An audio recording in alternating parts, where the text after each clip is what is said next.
Em nome do Pai, do Filho e do Espírito Santo. Amém. Amado irmão, amada irmã, estamos diante do 28º domingo deste ano do Tempo Comum.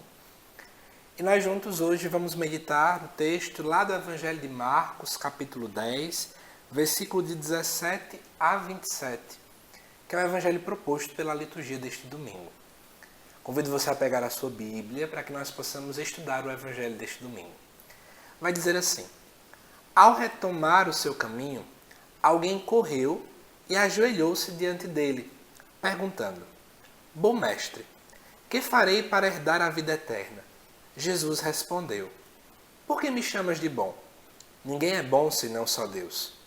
Tu conheces os mandamentos: não mates, não cometas adultério, não roubes, não levantes falso testemunho, não defraudes ninguém, honra teu pai e tua mãe.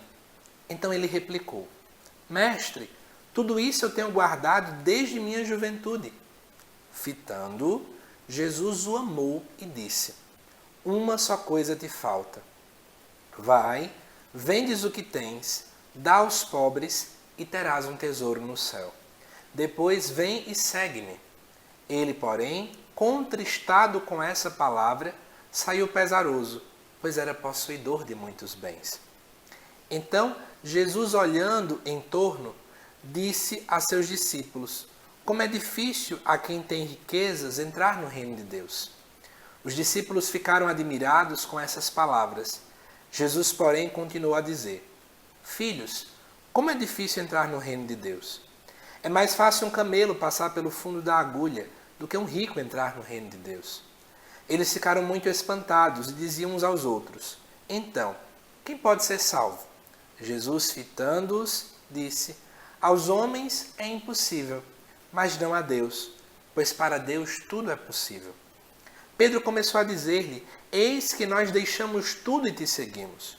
Jesus declarou: Em verdade vos digo que não há quem tenha deixado casa, irmãos, irmãs, mãe, pai, filhos ou terras por minha causa e por causa do Evangelho, que não receba 100 vezes mais desde agora neste tempo, casas, irmãos e irmãs, mãe, filhos e terras, com perseguições, e no mundo futuro, a vida eterna. Acabei referenciando os versículos errados, até o versículo 30, nesse domingo, mas vamos lá. O que é que esse texto tem a nos falar? Nós podemos dividir o trecho desse Evangelho em 3 partes. A primeira parte está lá do versículo 17 até o versículo 22. Alguns vão chamar esse trecho de uma parábola. Aqui não se diz se esse rapaz é um jovem. Se eu não estou enganado, dentro do Evangelho de Mateus, esse mesmo relato aparece como um jovem. Aqui não. É alguém. Jesus estava no caminho e alguém, não sabemos o nome, mas essa pessoa corre e se ajoelha diante dele. Em primeiro lugar, para refletir comigo que alguém correr mostra que essa pessoa tem pressa. Pressa de alguma coisa. O ajoelhar-se pode, sem sombra de dúvida, simbolizar humildade, como também alguém que implora algo. E nós vemos dentro desse relato que essa pessoa corre, ajoelha-se e pergunta a Cristo: Bom mestre, o que fazer para herdar a vida eterna? O que fazer para ir ao céu? Então a gente começa a perceber que essa pessoa, que não sabemos quem é, provavelmente não tinha nenhum sentido de sua vida. Estava com pressa, estava com sede, estava com desejo de poder descobrir qual é o grande segredo para chegar ao céu. Porém, como a gente vai perceber, no meio do caminho, essa pessoa parece que já era bem santa, né? Cumpria os mandamentos. Vamos lá entender esse detalhe. Primeira coisa vai acontecer que Jesus começa logo a jogar uma indagação, né? Por que me chamas de bom? Só Deus é bom. Segundo São João Paulo II, ao comentar esse Evangelho, ele vai nos dizer que a primeira atitude que Jesus trouxe foi orientar o olhar dessa pessoa para Deus.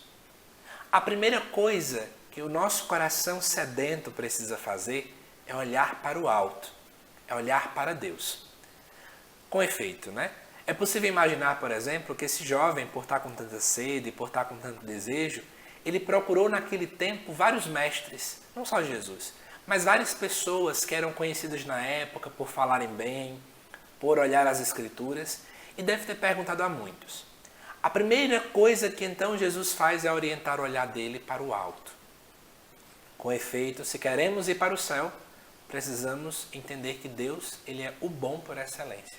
Ele é o bem por excelência. Depois, Jesus então vai começar a dizer: tu conheces os mandamentos. Não mates, não cometas adultério e assim por diante. Isso tudo no versículo 19.